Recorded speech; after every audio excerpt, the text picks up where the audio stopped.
attorney is the people's lawyer who has a responsibility and is charged with the solemn duty to prosecute criminal cases in our state courts.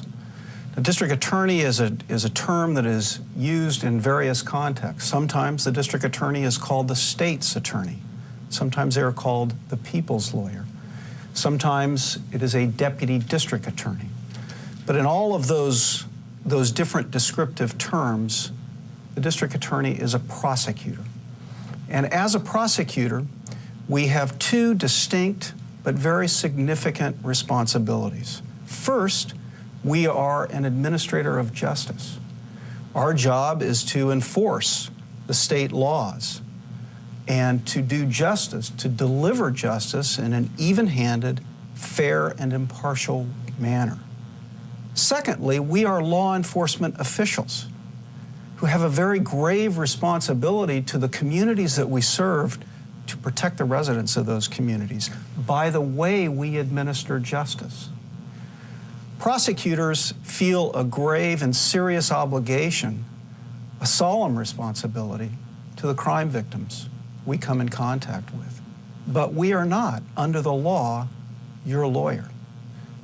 Instead, we represent the entire citizenry of the community in which we operate, as well as the state in which we serve. That distinction is important because as the prosecutor, at our very core, we must be truth seekers. And from the standpoint of the victims, it's very important for victims to understand that when they communicate with a prosecutor, when they discuss the circumstances of the crime that has been committed against them or their loved one, that they be completely candid. We are burdened and our hands are tied when we walk into a courtroom and we don't know the entire truth. And so we depend upon crime victims to disclose the good, the bad, and the ugly about their case. And as prosecutors, we have a responsibility to crime victims to communicate with you. It's a responsibility that we take very seriously. The system, by definition, by its very nature, by its character, is something we're familiar with because we're the lawyers walking into court. But for crime victims, it is a very foreign, very cold, difficult environment. There are going to be times where you will be uncertain about aspects of the case, about what our role is maybe, about what the facts and evidence are. Sometimes the prosecutor can't tell you everything. The investigation will continue during the course of preparing a case for trial and sometimes even while the case is in trial. And in that regard, we work with other professionals that help us in the office. Most district attorneys' offices throughout the nation today, in addition to working with those frontline detectives that are employed by the police agencies, most district attorneys' offices also have other peace officer professionals who are experienced detectives that serve in those offices as district attorney investigators, or they may be called district attorney inspectors in some jurisdictions. They tend to be the most experienced detectives who come to those agencies after they've had experience in a frontline police department. Their role is to help the district attorney prepare the case. And as a victim, you will have a great deal of contact with them. Every time an issue comes up during the pendency of a case, the defense may allege something about you, something terrible about your family. They may allege something about the victim and terrible about the victim. You will be contacted by those investigators and ask questions. Each time the investigator contacts you, he or she has an obligation to record that communication, to record that conversation. And then the district attorney, when he or she gets the report, has an obligation to discover it, turn it over to the defense. Because our system operates in such a way that it really protects the defendant's rights to know everything that is occurring throughout that entire process. And there isn't a prosecutor in the nation handling a homicide case that in his heart of hearts wouldn't want to bring back your loved one if they could, wouldn't want to make you whole if he could, wouldn't want to take away your pain if he could. But we can't. That's not what we're trained to do, and frankly, it would be impossible to do that. But what we can do,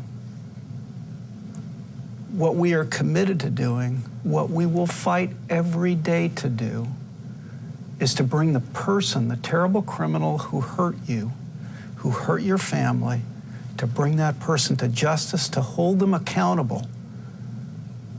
We view that as the most important thing we can do for a crime victim. And I want you to know, we need you. We need your help to do that. You need us, we need you.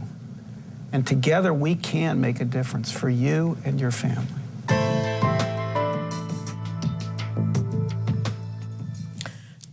One of the big question marks when you kind of get thrown into the justice system is exactly what to expect. We all look at TV programs, we read books, the whole 9 yards, and the scenarios that we see that we're used to identifying with are usually very, very far from the real world. They touch only the fringes of reality. So when you're thinking that you know what to expect, for example, it just does not happen. The best way to deal with that, with the prosecutor, their investigators, or their staff people, is to just bring it out on the table and say, I know that you can't tell me everything when I want to know it, but let me know if there's something you can't tell me, and that's fine. Just keep asking questions. You're going to get a lot of business cards from a lot of people. They're going to offer you services. Use them. Initially, you feel like, well, I don't know if I should ask that question, or I don't even know what to ask. Say that. I don't know what to ask. I don't know what to expect. What's going to happen? And then they're going to tell you, and tomorrow you're going to feel like your question was not answered. Ask it again. And you feel like you're asking the question over and over and over because we're not a police officer. We're not a district attorney. We're a victim of crime. We don't know and we can't comprehend. So it may take a few times for us to listen to the same thing until we realize what the true question is. And until then is when you're going to be educated or at least feel comfortable as to what the process is going to be. Every agency I've ever worked with has been in an overworked, terribly overworked situation. They all are. The detectives are handling too many murder cases. The district attorneys have a number of cases, and all of which seem to come down at the same time, so that it's always a terrible time crunch for everyone involved, which is why the communication is so important. Because if you don't have any kind of agreement going in as to when they will call you or when you should call them, and on what basis, whether it be obviously they're going to want to hear any time new information comes up, and immediately. Hopefully this video that you're watching now will go a long ways toward introducing you to what you can expect in the criminal justice system. When our son was 27 years old, he just disappeared. It was 11 months before we found out that he had been kidnapped and assaulted, strangled, and thrown out of an airplane over the Pacific Ocean. His body was never found. And although my wife and I had both been involved in our communities and local government and thought we knew what the law was all about, we found out very quickly that we knew nothing about how the criminal justice system works. Took us 8 years to get through trial. Very difficult, but before we got through the murder trial of our son, my brother, Mickey Thompson, and his wife were also murdered. What happened next, I don't remember. So there was a lot of witnesses that came forward, but what they said was that I ran out of my car and I was screaming, saying, my husband is going to kill me, somebody help me. and he just casually walked out of his car, just chased me down and shot one bullet, entered and exited my head. And from what they said is I was just drenched in blood. Paramedics came. They were about 2 minutes away from me, so they were on their way there. But that was the beginning of the story, like I said, because obviously from there, what happened, he left. He was immediately arrested a few hours later. He then posted bail. We went into hiding. I was only in the hospital for about a week, and it's a miracle that I'm alive. My poor family, my dad, my mom, I was in a coma for 2 days. As a parent, as a mother, a parent of a murdered child, when my murder first happened, I was under the illusion that the criminal justice system worked. And I lost confidence because it took so long. I lost confidence, but I never lost hope. I'm a police officer and a victim. I was sexually assaulted when I was in the 6th grade all the way up through my freshman year. I suppressed the memories of what took place for numerous years. My daughter Denise, who was coming home from a concert, disappeared.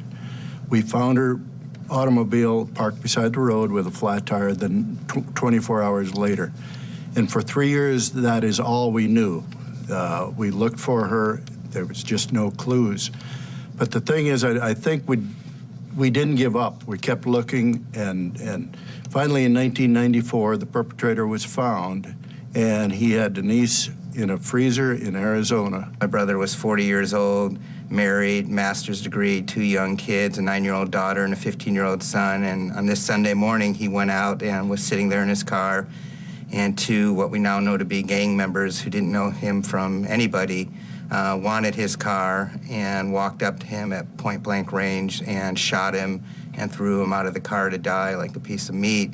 And in the aftermath of that, we were thrust into the criminal justice system like so many people that get that phone call or a knock on the door that fundamentally alters your life. And the system wasn't always as swift, severe, and certain as maybe we learned in our civics class. And we learned in court testimony that these guys flipped a coin before they walked up to my brother to see who was going to pull the trigger. And my brother was a gentle, unpretentious soul who probably would have given him the vehicle.